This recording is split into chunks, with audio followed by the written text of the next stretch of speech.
Hey guys, welcome to the MeanCharles show. This is the third edition of the Tippmann N4 Carbine upgrade series, and today we're going to talk about hop up and improving your hop up with different mods.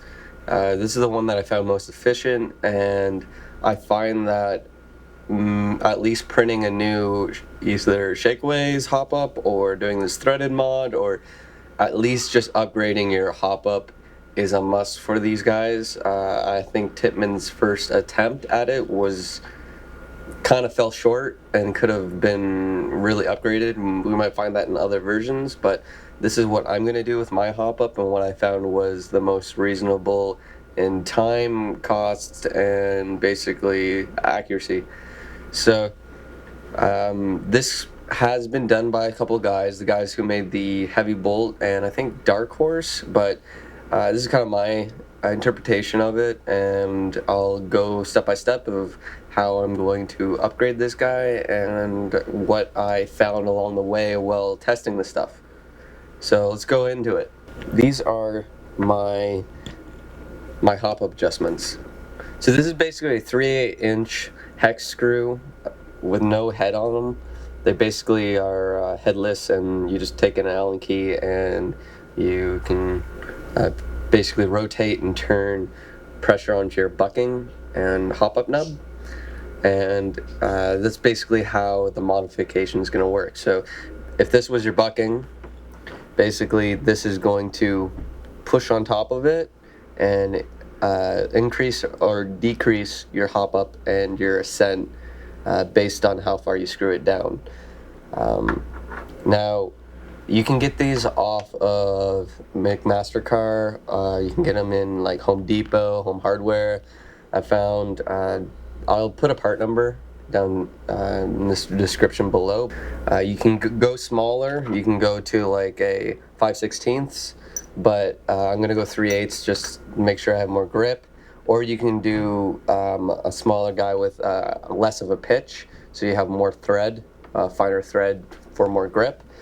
But I'm going to cap it anyways.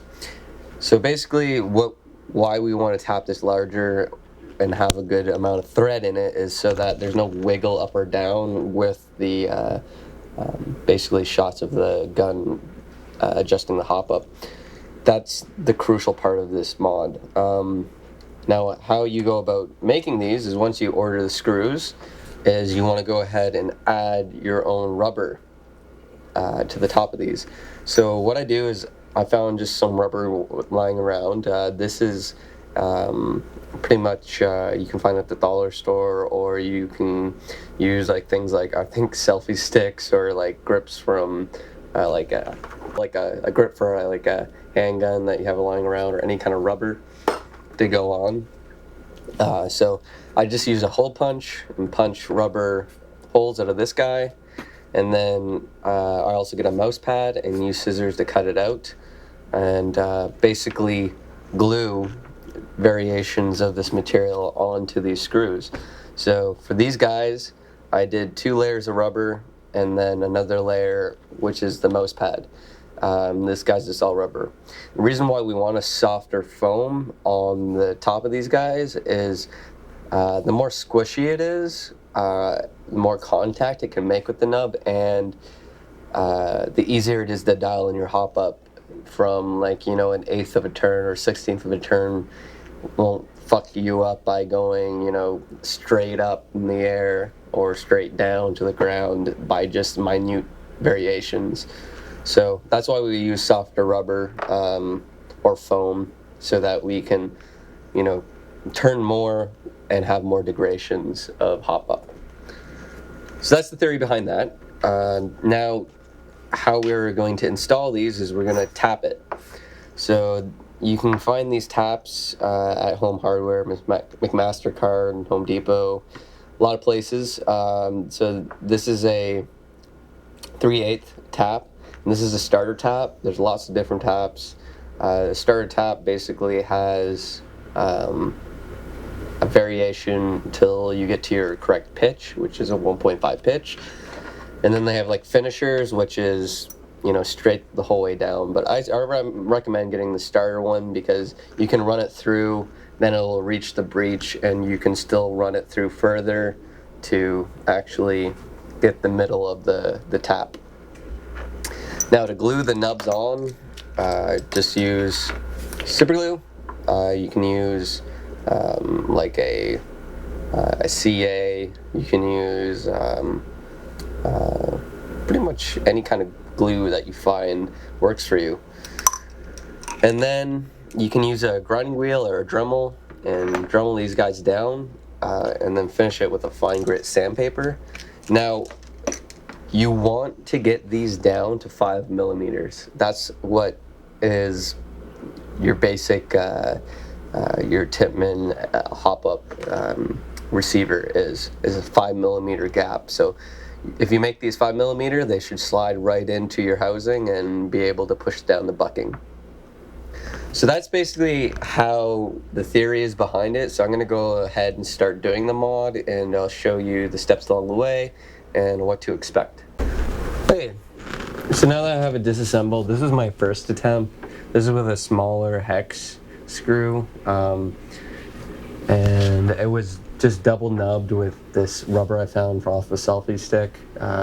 It wasn't soft enough, so like a 16th of a turn would be unusable compared to the 16th turn on the opposite side would be just in the zone before you would underhop. So I wanted to go a bit softer when touching the bucking with this. So that's why I went with the mouse pad material. But yeah, so how you install it is basically on the top receiver here, where the normal plastic nub is held. That's where you're going to insert the screw into it and basically adjust your hop up, turning clockwise for more hop up, counterclockwise for less hop up. Very, very simple. Now that I'm going to go a bit bigger, I'm going to have to maybe drill out a bit before I tap this. But basically what you want to do is just run your tap straight down to the receiver, and then that should tap it and you should be good to go. So I'm going to continue on with this step. But just a heads up is once you do this step from a bigger size of a 3/8, you can't go back, but you can go back with this size. This size is a, let me double check. Yeah, so this size was a 5/16. You can actually just buy the screw it straight down this receiver and it will self-tap it. So you don't even need to buy a tap with this guy, but there is play up and down. There's a little bit of wiggle in there, and that's enough to throw you off. So you want to put some pieces of rubber on the top end and a piece of ladder to keep it from rocking up and down, just as a heads up if you want to go this route. But we're going to go the bigger route so that it will lock in hopefully and not move around, and have softer contact patch. Okay, so after we finally tapped this, I changed a couple things around. I went to a 3/8 tap that's the finishing tap. That way I can go all the way through and basically stop right before I get to the 5 millimeter stopper where basically the original nub will sit. I didn't want to run all the way through that just because you can't go back after this. Also, if you want to go all the way through, you can, especially if you have a heavy bolt. I know that's, the more grip the better, but this has a nice seal to it, and it's grabbing it pretty well. And as long as you have a longer, nub protrusion, then you're looking at something that will work more efficiently and can work up higher on the actual threads. Once it's threaded, it's pretty simple. You just screw it in and then you start adjusting hop up clockwise and then taking off hop up counterclockwise. One note, when you're finished tapping this and drilling it out, I would use a little bit of machine oil or silicone oil or something for the tap to run through.